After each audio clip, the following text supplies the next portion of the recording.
All right, let's get into this deep dive. We're looking at a story that's really at a collision point. It really is. It blends decorated military service with the very sharp edges of civil liberties. And some pretty aggressive legal strategies playing out in federal court. Our mission today is to unpack the case of Bajun Mavalwalla II. And figure out what it all really means. I mean, you have a veteran who survived a roadside bomb in Afghanistan now facing years in federal prison. And not for anything that happened overseas, but for a protest in Spokane, Washington. What's so fascinating here, and what we need to focus on, is how the government is framing this. Exactly. This isn't just about minor public disorder charges. We're looking at a felony conspiracy charge. And that's a big deal. Legal observers, historians, they're all calling this a pretty significant escalation. A huge escalation in how the government can approach organized dissent. So for our sources today, we have excerpts that really detail the case. We have reactions from the veteran community out there. And we've got this really stark contrast between Mavalwalla's choice to fight and the plea deals his co-defendants took. It's a high-stakes look at how the threat of a long sentence can be used against activists. I mean, even ones with deep community roots and a serious military background. So when you bring in a felony conspiracy charge... You change the whole game. Okay, so let's set the stage. The incident itself. This was a protest in Spokane last year. Very specific action. Right. It was organized after ICE arrested 2 Venezuelan immigrants who were reportedly in the country legally. And the call to action came from a pretty visible local figure. Ben Stuckert, former president of the Spokane City Council. That's him. He put the call out on Facebook, and the goal was explicit. Physically block the transport of those 2 people. The idea was to disrupt the operation. And they did, at first. But the demonstration? It escalated. Court records show property damage. A government van's windshield was smashed, tires slashed. And just to close the loop on that part of the story, those 2 immigrants, they ended up opting to self-deport after being incarcerated for a while. They did. Okay, so let's bring in Mavalwalla. Bajun Mavalwalla II, his background is so crucial here. Former Army sergeant, Special Operations Mission in Afghanistan, survived a roadside bomb. He was at the protest, but here's the detail that just changes everything. This is the detail that makes it a national story. He was not one of the 24 or so people arrested by local police at the scene. That's the pivotal moment. What? If he'd been arrested that night, you'd be looking at local charges, right? Misdemeanor property damage, maybe obstruction. But that's not what happened. Not at all. His arrest wasn't immediate, it was strategic. More than a month went by. A whole month. And then, on July 15th, the FBI shows up at his door. With a federal felony charge. Yeah. Conspiracy to impede or injure officers. So wait, why the delay? Why a month? Why the FBI? And why that charge?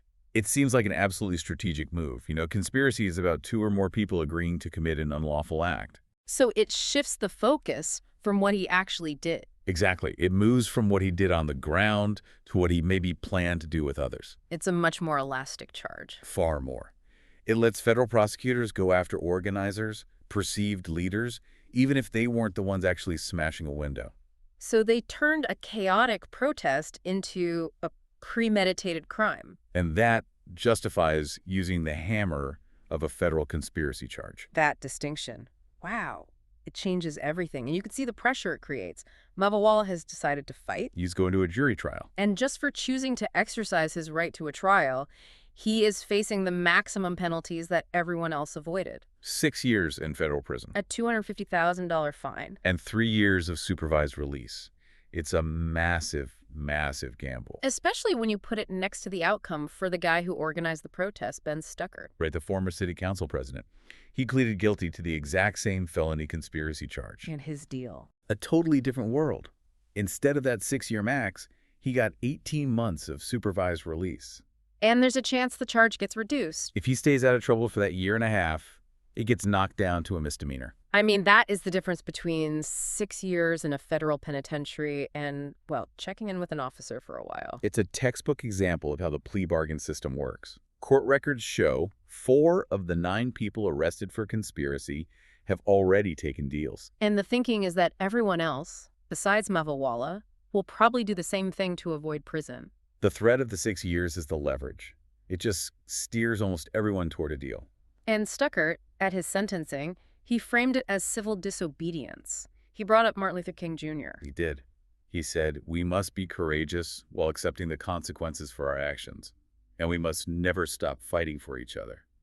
So he's placing it in this tradition of dissent, even while taking the plea deal. It really highlights the legal reality. The consequences you face are so often shaped by whether you take the deal or risk it all at trial, which is what Mavalwalla is doing. So this all sets up a really fascinating contrast with the local reaction. This is happening in conservative Eastern Washington. And it is making waves in the military community there. Big waves. His father, Bajun Ray Mavalwalla, he's a retired U.S. Army intelligence officer himself. That's highly decorated. 3 Bronze Stars from Iraq and Afghanistan. And he's been talking about the feeling inside the VFW hall. What's he been hearing? He says people there are just stunned. They're calling his son a hero. They see the whole prosecution as an incredible injustice. And they're asking a pretty pointed question. A very pointed question. Why are FBI agents being used to handcuff a veteran for protesting instead of, and this is a quote, catching bank robbers and human traffickers? They see it as a huge government overreach, a misallocation of resources. And the elder Mavalwalla, his response wasn't just to talk. It was political. Right. He launched an exploratory committee to challenge the local Republican representative, Michael Baumgartner. So this legal case has just exploded onto the local political scene. So we've got the legal escalation, the personal risk, the political fallout. But what about where this prosecution came from? What was going on inside the U.S. Attorney's office? The timing here is, well, it's highly suggestive.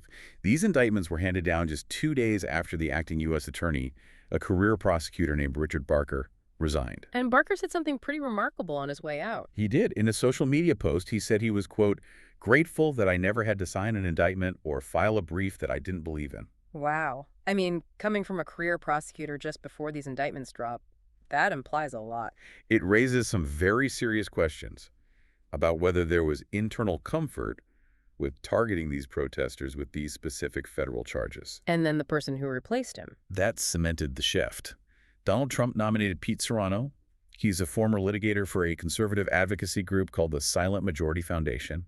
And his experience with federal prosecution is... Our sources say he has no prosecutorial experience. None. And what's more, he's previously described the January 6th Capitol rioters as political prisoners. Right. So when you install someone who uses that kind of language for those actions to oversee the prosecution of anti-ICE protesters with a conspiracy charge, Right. it signals a profound ideological shift in that office. It totally changes who is seen as a legitimate political actor versus who's seen as a criminal conspirator. Exactly. Okay, so that link to the national political climate takes us to the historical context, because legal experts are calling this an escalation. Veterans groups are calling the charges un-American. And to really get the gravity of using a conspiracy charge here, you have to look back. You have to look at the civil rights era. Claiborne Carson, he's the director of the Martin Luther King Jr. Papers Project at Stanford. That's him. And he provides this really striking contrast between what the government did then and what's happening now. So what was the FBI's role with activists like Dr. King back then?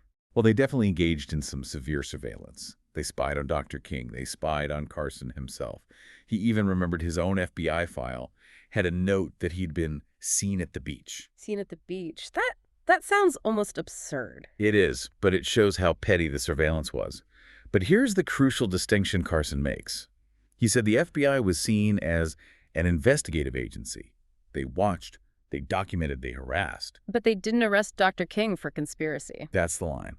Carson said he could not think of a single instance where the FBI arrested Dr. King for conspiracy, a crime you'd associate with the mob or espionage, to stop him from protesting. So surveillance is one thing, but putting an activist in handcuffs under a felony charge that carries 6 years in prison? It's a fundamentally different tactic. It shifts the government's approach from watching and pressuring to a direct legal confrontation with life-altering consequences. It turns the right to protest into a calculation of maximum legal risk. So when we pull this all together, what does this deep dive mean for you, the listener? We've looked at a case where service to your country didn't protect you from very serious federal charges for an act of civil disobedience. And we've seen Mavalwalla standing firm, risking that maximum sentence, while his co-defendants, took deals to mitigate that risk. And it all comes back to the power of that conspiracy charge. It does. I mean, what does it mean when the government uses a tool that's historically for organized crime against local political protesters? It's not just about getting a conviction. It's about guaranteeing immense personal jeopardy. It forces anyone thinking about taking a stand to consider the absolute highest consequences. 6 years in prison. It changes the entire calculus of civil disobedience. It's no longer about accepting a consequence for justice. It's about a high-stakes legal negotiation to avoid your life being ruined. Indeed. So the provocative thought we want to leave you with is this. Given the different fates of Mavalwalla and his co-defendants and those comments from the former U.S. attorney, How does that threat of a maximum sentence, even if most people avoid it by taking a plea deal, how does that function as a chilling effect on future protest? and what's the public cost when we start to substitute our constitutional guarantees for, a calculated legal risk, something to think about long after this deep dive ends?